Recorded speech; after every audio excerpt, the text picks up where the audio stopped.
Você já teve a experiência de estudar muito inglês e quando chega para falar com alguém, percebe que as pessoas não usam nada daquilo que tu aprendeu? Hello everybody, eu sou a Teacher Ana, eu sou professora de inglês e esse é o Ana Busy Talks. Aqui eu te ajudo a aprender e melhorar o teu inglês de forma prática e objetiva. Essa experiência é muito normal. O que acontece é que muitas coisas que a gente aprende em cursos e livros de inglês não são usadas na vida real. Mas calma, isso não significa que tu precisa descartar tudo que tu aprendeu até agora. Isso significa apenas que quando a gente aprende inglês em cursos e livros, a gente aprende o inglês mais formal, porém no dia a dia a gente usa o inglês mais informal. No dia a dia a gente usa abreviações, expressões, gírias, que a gente não encontra tão facilmente nesses livros mais comuns e mais formais. Neste vídeo, então, eu vou te explicar algumas diferenças do inglês formal que a gente aprende e dos seus equivalentes com o inglês informal. Uma coisa muito importante que eu sempre falo para meus alunos, e que eu já falei em outros vídeos também, é muito melhor que a gente aprenda o inglês formal, depois aprenda o informal. Então essa lógica de aprendizado, no curso, no livro, ser uma coisa mais séria e mais formal, para depois, no dia a dia, naturalmente a gente aprender o informal, eu acho, na minha opinião, é a melhor forma de estudar inglês. Porque a gente precisa entender da onde aquelas coisas informais vêm, da onde elas saíram e qual seria o correto delas. Eu acho que essa forma de aprender é mais natural, faz com que a gente aprenda melhor as coisas e não só decore expressões e abreviações. Uma frase muito comum que a gente aprende nos livros é How do you do? Essa frase, ela soa extremamente formal, como se fosse uma entrevista chique. Duas versões mais informais dessa frase seriam Hi, nice to meet you. Ou também Hey, how's it going? Usar o How do you do hoje em dia soa quase como se fosse um personagem de um filme antigo, aqueles filmes onde se usava o inglês mais rebuscado e mais formal. Importante ressaltar aqui também, não significa que usar How do you do esteja errado. Pelo contrário, ele é o inglês mais correto que tu pode usar. E é claro, também não significa que as outras frases estejam erradas. Apenas são formas mais naturais de falar no dia a dia.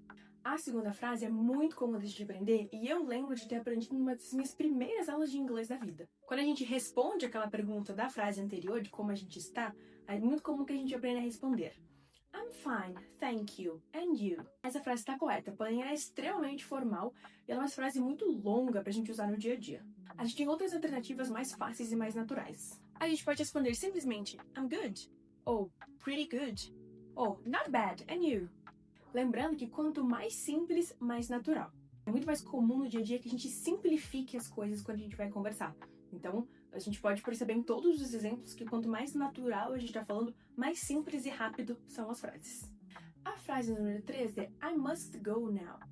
Essa frase, ela soa um pouco dramática demais, porque o must, ele tem um ar de uma coisa que é uma obrigação. Então, no dia a dia, quando a gente simplesmente quer dizer que a gente precisa ir embora, é muito sério que a gente use I must go now. Uma alternativa seria I gotta go.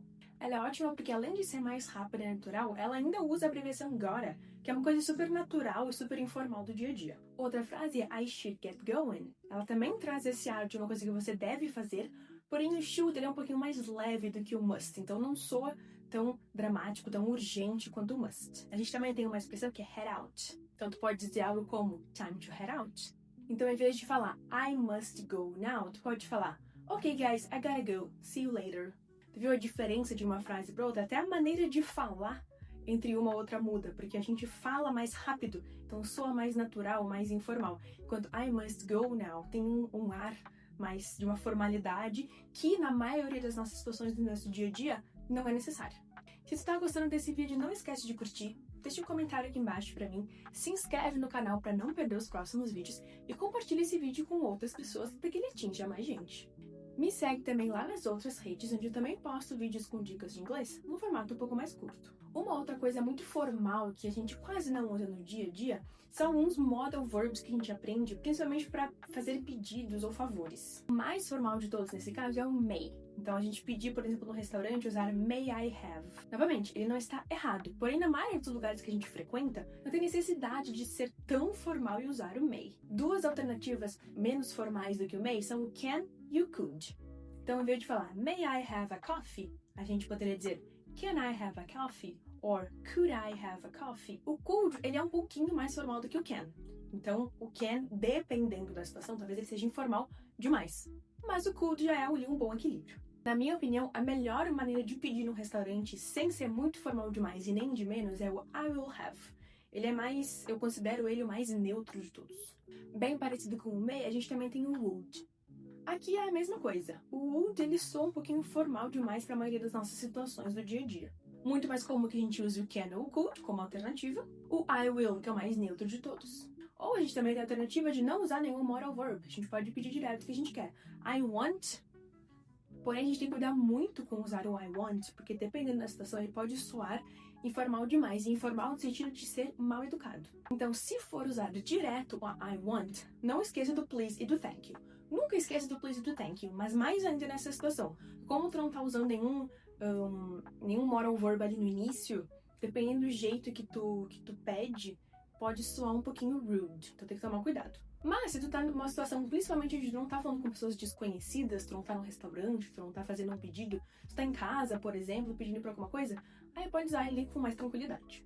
Isso, inclusive, é uma coisa muito importante que a gente tem que ressaltar aqui. A gente tem que tomar cuidado porque, no Brasil, a gente tende a ter relações mais informais com as pessoas, principalmente pessoas que a gente não conhece. Isso é uma coisa muito cultural do brasileiro. A gente vai no restaurante, a gente tá no hotel, a gente tá, enfim, situações em lugares públicos, a gente tem mais facilidade de conversar com as pessoas, a ser informal, a fazer amizade, fazer pedidos.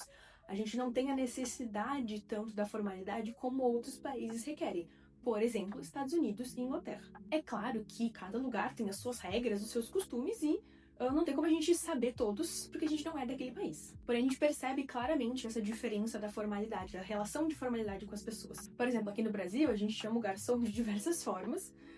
Claro, sempre usando por favor e obrigada, mas é uma informalidade super grande, que em outros lugares pode soar como desrespeitoso. A gente vê muitos os estrangeiros que vêm para o Brasil dizerem que uma das coisas que eles mais gostam do povo brasileiro é que nós somos um povo mais caloroso, mais receptivo.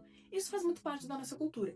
Então a gente acaba tendo menos informalidade com as pessoas que em outros países eles podem achar estranhos ou, como eu falei antes, um pouco pode soar até mal educado dependendo do ambiente que tu tá. Então, usar essas frases mais naturais do dia a dia não quer dizer que a gente está sendo menos educado. Só significa que a gente está se adequando a situações de forma mais natural.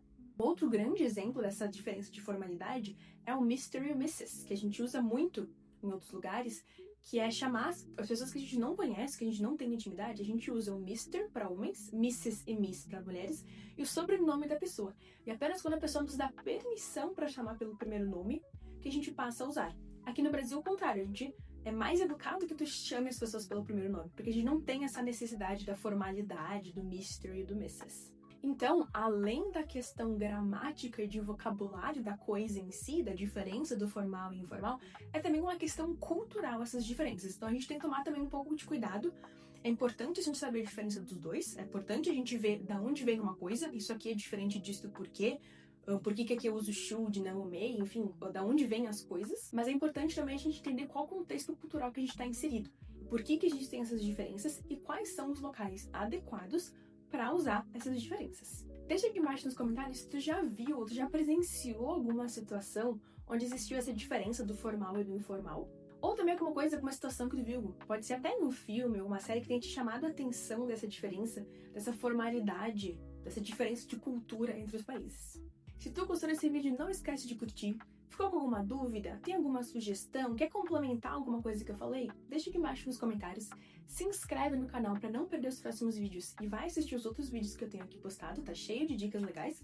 E compartilha esse vídeo com outras pessoas para ajudar a fazer o meu canal crescer, isso me ajuda bastante. Me segue também lá nas outras redes para não perder meus outros conteúdos. And that's it for today. See you in the next video.